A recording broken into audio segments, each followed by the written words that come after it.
আমি নফল সালাত যেমন ইশরাক, দোহা এবং আরো যেসব নামাজ আছে সেগুলো কখন কিভাবে আদায় করবে এ সম্পর্কে জানতে চাই। নফল নামাজ, বিশেষ করে ইশরাক, দোহা, তাহাজ্জুদ, এগুলোর টাইমিংটা কি এ সম্পর্কে প্রথম কথা হলো যে ৫ ওয়াক্ত নামাজের পর, ফরজ নামাজের পর, ওয়াজিব নামাজের পর নফল নামাজগুলোর মধ্যে সবচেয়ে গুরুত্বপূর্ণ নফল নামাজ কোনটা? তাহাজ্জুদ। তাহাজ্জুদের চেয়ে গুরুত্বপূর্ণ কোনো নফল নামাজ আর হতে পারে না। তো এই জন্য তাহাজ্জুদটা আমাদের পড়ার চেষ্টা করা দরকার। এটার টাইমটা শুরু হয় এশার নামাজের পর থেকে, শেষ হয় কখন? ফজরের ওয়াক্ত হওয়ার আগ পর্যন্ত।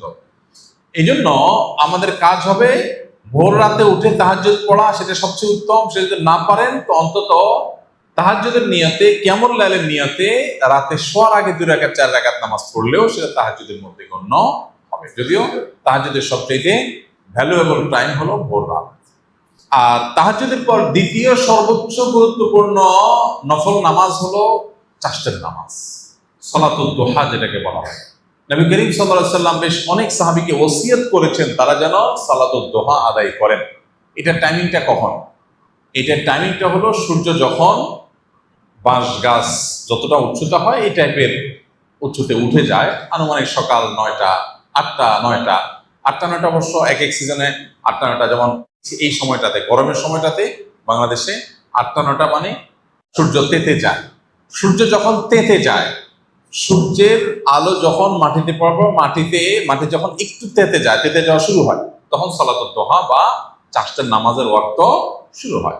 অথবা আপনি সেই সময় 4 রাকাত বা 8 রাকাত নামাজ, বেশি পারলে 8 রাকাত, আর কম পড়লে 4 রাকাত অপশন আছে, 4 রাকাত পড়লেও হবে। আর 8 রাকাত পড়তে পারলে আরো ভালো হয়। সালাতুদ দুহা বা চাষতের নামাজ পড়বে। এই টাইমে আমরা সবাই কর্মব্যস্ত থাকি, এই নামাজটা আমাদের পড়া হয় না। মাঝে মধ্যে পড়বেন, অন্তত শুক্রবারে বা যেদিন সুযোগ হয় তখন পড়বেন। কারণ নবী করিম সাল্লাল্লাহু আলাইহি সাল্লাম এই নামাজের জন্য অনেক সাহাবীকে বিশেষভাবে ওসিয়ত করেছেন, যেটা ছাড়বা না। আমাদের শরীরের প্রত্যেকটা জোড়ার তরফ থেকে সাদাকা আছে। প্রত্যেকটা জোড়ার আল্লাহ তাআলা অনেকগুলো জোড়া আমার বডিতে দিয়ে রেখেছেন। এই জোড়াটা যদি আল্লাহ না দিতেন তো আমার চলাফেরা কঠিন হয়ে যেত। আমার বডিতে আল্লাহর অজস্র নেয়ামত আছে, এই নেয়ামতগুলোর শুকরিয়া আদায় হয়ে যায় সালাতুদ দুহার মাধ্যমে। এই জন্য সালাতুদ দুহা মাঝে মধ্যে পড়বো আমরা। 3 নম্বর সালাতুল ইশরাক। এটার টাইমিংটা হলো সূর্য ওঠার আনুমানিক 15-20 মিনিট পর থেকে। সূর্য ওঠার পর একদম সূর্য ওঠার ঠিক 15-20 মিনিট এই টাইমটা নামাজ পড়া যাবে না। তারপরে সালাতুল ইশরাকের নামাজ আমরা পড়বো। আর এরও 1-2 ঘন্টা পর যখন সূর্য তেতে যায় তখন আমরা সালাতুল দুহা বা চাষতের নামাজ পড়বো। যদিও অনেক ওলামাদের মধ্যে দোহা, চাঁদ আর ইশরাক একই নামাজ, যেমন সৌদি আরব ওলামা ইকরাম অনেকের মধ্যে এটা, কিন্তু হাদিসগুলোর দিকে তাকালে দুই নামাজই মনে হয় এবং সেটাই অধিক গ্রহণযোগ্য। তো সালাতুল ইশরাক, সালাতুল দুহা এবং সালাতুল তাহাজ্জুদ, এই 3টা নফল নামাজ আমরা নিয়মিত পড়বো। এর বাইরে আরো বহু নফল নামাজ আছে। মসজিদের বারান্দায় নামাজ পড়ার সময় সামনে থাকা থাই গ্লাসের দরজা বা পার্টিশনকে কি সূত্র হিসেবে ব্যবহার করা যাবে? গ্লাসের উপর দিয়ে মুসল্লিগণ যাতায়াত করলে কি নামাজের ক্ষতি হবে কিনা? ভাই, নামাজে যখন আমরা দাঁড়াবো একাকী বা জামাতে, সেক্ষেত্রে আমাদের সামনে দিয়ে মানুষ যাতে চলাচল করতে অসুবিধা তৈরি না হয় সেভাবে আমরা নামাজে দাঁড়াবো। অর্থাৎ এমনভাবে নামাজে দাঁড়াবো যে আমি যেখানে দাঁড়াবো সেখানে সামনে ওয়াল আছে, তাহলে কারো হাঁটা চলার ব্যাপার নেই। অথবা একটা পিলার, এটাকে সামনে রেখে নামাজে দাঁড়াবো, তাহলে পিলারের অপর দিক থেকে মানুষ, পিলারের পর থেকে মানুষ হাঁটা চলা করতে পারবে। এমন জায়গায় নামাজে দাঁড়ানো উচিত না যেই জায়গায় নামাজে দাঁড়ালে মানুষের হাঁটা চলায় অসুবিধা হবে। ধরুন আপনি মসজিদের মাঝখানে এখানে দাঁড়ায় গেলেন, দাঁড়ায় আল্লাহু আকবার নামাজ শুরু করে দিলেন। এখন পুরো মসজিদে মানুষ এই পাশ থেকে ওই পাশে যাওয়ার দরকার হবে, তাদের অসুবিধা হবে। এই জন্য যে দাঁড়াবে তার দায়িত্ব হলো ওয়ালকে সামনে রেখে, পিলারকে সামনে রেখে, কোনো কিছুকে সামনে রেখে দাঁড়াবে যাতে মানুষের পথে চলাচলের কোনো অসুবিধা না হয়।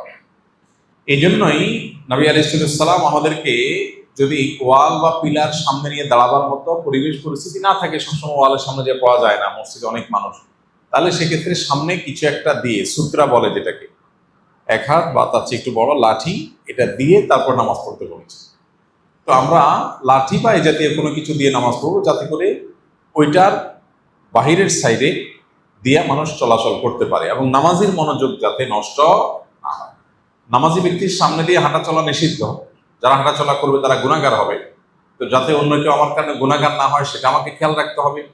আবার একই সাথে নামাজি ব্যক্তির ঠিক কাছাকাছি সামনে দিয়ে হাঁটলে তার নামাজে মনোযোগটা নষ্ট হবে। এই জন্য সূত্রা দিয়ে রাখবে, যাতে সূত্রার বাহিরের সাইড দিয়ে মানুষ হাঁটাচলা করে এবং তার মনোযোগ নষ্ট না হয়। এখানে যেটা জানতে চেয়েছেন যে বারান্দা নামাজ পড়ছেন, সামনে গ্লাস আছে, গ্লাসের পার্টিশন আছে, তাহলে এটা সুতরার কাজ দিবে কিনা? উত্তর হলো হ্যাঁ, দিবি। কারণ এটাও পার্টিশনিং, গ্লাস থাকলেও সেটা কি পার্টিশন। তবে স্বচ্ছ গ্লাস থাকলে যদি অপর প্রান্তে সবকিছু দেখা যায়, তো সেক্ষেত্রে নামাজি ব্যক্তি তার নজরকে সেজদার দিকে, সেজদার জায়গার মধ্যে সীমাবদ্ধ রাখবে, যাতে করে সামনে সোজাসুজি নজর না যায়।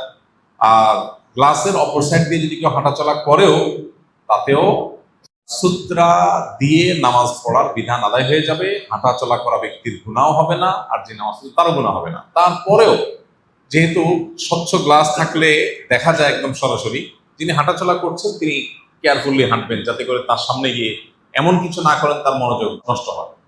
ধরুন আপনি গ্লাসের অপর সাইডে আসেন, নামাজি ব্যক্তি আপনাকে দেখছেন বরাবর সামনে, এখানে দাঁড়া দাঁড়ায় কথা বলতেছেন, একটু সরে যেয়ে কথা বলেন, কারণ একটা লোক নামাজ পড়ছে, তার কনসেন্ট্রেশন নষ্ট হবে। বাকি গ্লাসের যে পার্টিশন সেটাও সুতরার কাজ দিবে, তাতেও সুতরা রাখার যে দায় সেটা থেকে মুক্ত হওয়া যাবে ইনশাআল্লাহ।